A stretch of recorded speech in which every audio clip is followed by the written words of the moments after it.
এই মুহূর্তগুলো আমি কিছু তোমাদের সাথে শেয়ার করেছি, সেখানে অনেক অনেক ভালোবাসা আর আশীর্বাদকেই গুরুত্ব দিচ্ছি। শুধু আজকে আমার মনটা একদমই ভালো নেই।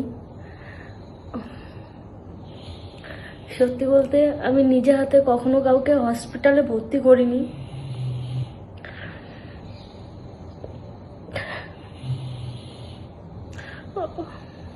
মানে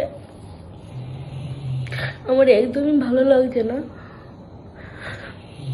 অজিত হসপিটালে ভর্তি, বাড়িতে আমি আর ছেলে আছি।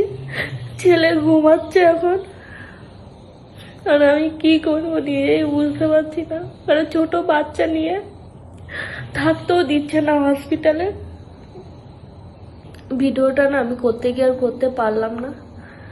তো এখন বলি তোমাদেরকে কি হয়েছে। বেশ কিছুদিন ধরে অজিত বলছে ওর কোমরে প্রচণ্ড পরিমাণে ব্যথা করছে। এটা আমি বিয়ের পরেও দেখেছি, দুবার হয়েছে। আমাদের ব্যারাকপুরে ওম প্রকাশ সঞ্জয় ছিল, যিনি ডক্টর, তার কাছে গেলেই ও সুস্থ হয়ে যেত। উনি যাওয়ার সঙ্গে সঙ্গে অজিতকে দেখতো এবং দুটো ইঞ্জেকশন দিত বা একটা ইঞ্জেকশন দিত, ও সুস্থ হয়ে যেত পুরোপুরি। কিন্তু এবার আর ইঞ্জেকশন দিয়েও কিছু হচ্ছে না, ওষুধ খেলেও কিছু হচ্ছে না, ওই যন্ত্রণাটা থেকেই যাচ্ছে। এবার কি দিয়ে কি হয়েছে আমরা তো নিজেরাও জানি না। তারপরে গিয়ে সবাই বলল গিয়ে হসপিটালে ভর্তি হ, সব কিছু দেখবি ঠিক হয়ে যাবে, পুরো ফুল বডি চেক আপ করাবে, কি হয়েছে না হয়েছে সব ধরা পড়ে যাবে। তো আজকে সকালে আমি আর অজিতের একটা বন্ধু আর আমার ছেলে, এই তিনজনে মিলে গিয়েছিলাম ভর্তি করতে। অজিতকে ভর্তি নিয়ে নিয়েছে। আমি এই 2টোর সময় বাড়িতে আসলাম। আমি কথাও বলতে পারছি না ঠিকঠাক, আমার এত কষ্ট হচ্ছে। মানে কখনো না নিজের হাতে কাউকে হসপিটালে ভর্তি করা বা হসপিটালে গিয়ে থাকা, হসপিটালে গিয়ে দেখে আসা, এটা কোনোদিনও হয়নি। না ভুল হয়েছে সেটা আমার বোনের বেলায়, ওই যে কি কষ্ট, ওই যে হসপিটালে পড়ে থাকা। আমার বোনের বেলায় যা কষ্ট পেয়েছি, ওই যে হসপিটালের বেডে শুয়ে থাকা, আর ওই মেয়েটা যা কষ্ট পেয়েছে, আমার হসপিটাল দেখলেই আমার ভয় করে। কি হয়েছে এখনো পর্যন্ত আমি জানতে পারিনি। ও এখনো ভর্তি আছে, ভর্তি টর্তি করিয়ে যা যা করতে হয় সবকিছু করে আমি তাতানকে নিয়ে বাড়ি চলে এসেছি। কিন্তু আমার এত খারাপ লাগছে, আমি নিজে কি করব কিছুই বুঝতে পারছি না। তারপর আমার তাতানটা রয়েছে সঙ্গে, ওকে নিয়ে আমি যাওয়া আসাও করতে পারবো না। আর এইখানে আমি নতুন, রাস্তাঘাটও তেমনভাবে কিছু চিনি না। অজির জন্য তাড়াতাড়ি সুস্থ হয়ে বাড়ি চলে আসতে পারে।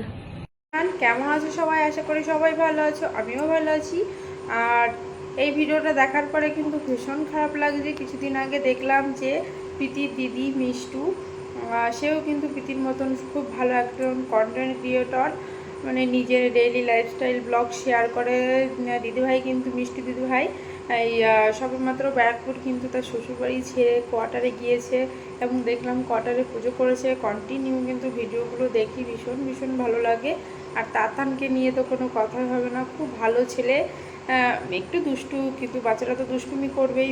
অবধি লাস্ট এই 2 দিন শিবনি মাসে জল ঢালা চলেছে, মানে যেহেতু শ্রাবণ মাসের শেষ সোমবার ছিল, তো এই 2 দিন কিন্তু ভিডিও আমি ফোন সেইভাবে হাতে নিতে পারিনি, একটু ব্যস্ত ছিলাম। তো আজকে হঠাৎ ফোনটা হাতে নিয়ে ভীষণ খারাপ লাগছে দিদিভাইয়ের কান্না দেখে। তো আমি ভিডিওর মানে প্রোফাইলের ভেতর ঢুকলাম যে কী এমন হয়েছে যে দিদিভাই এত কান্নাকাটি করছে। তারপর দেখলাম যে দাদাভাই অসুস্থ, ভীষণভাবে অসুস্থ, এবং এই ব্যথাটা নাকি দিদিভাইয়ের বিয়ের পরপর থেকেই হতো, যে দাদাভাইয়ের কোমর ব্যথা, তো মাঝে মাঝে ইঞ্জেকশন দিলে আর কি ঠিক হয়ে যেত। এবার কিন্তু এত বাড়াবাড়ি হয়েছে যে দাদাভাই কিন্তু রীতিমতো হসপিটালে ভর্তি করতে হয়েছে এবং ভর্তি আছে। তাই দিদিভাই আর কি কান্নাকাটি করছে, যেহেতু সে এখন কোয়ার্টারে একাই আছে ছোট্ট বাচ্চাকে নিয়ে।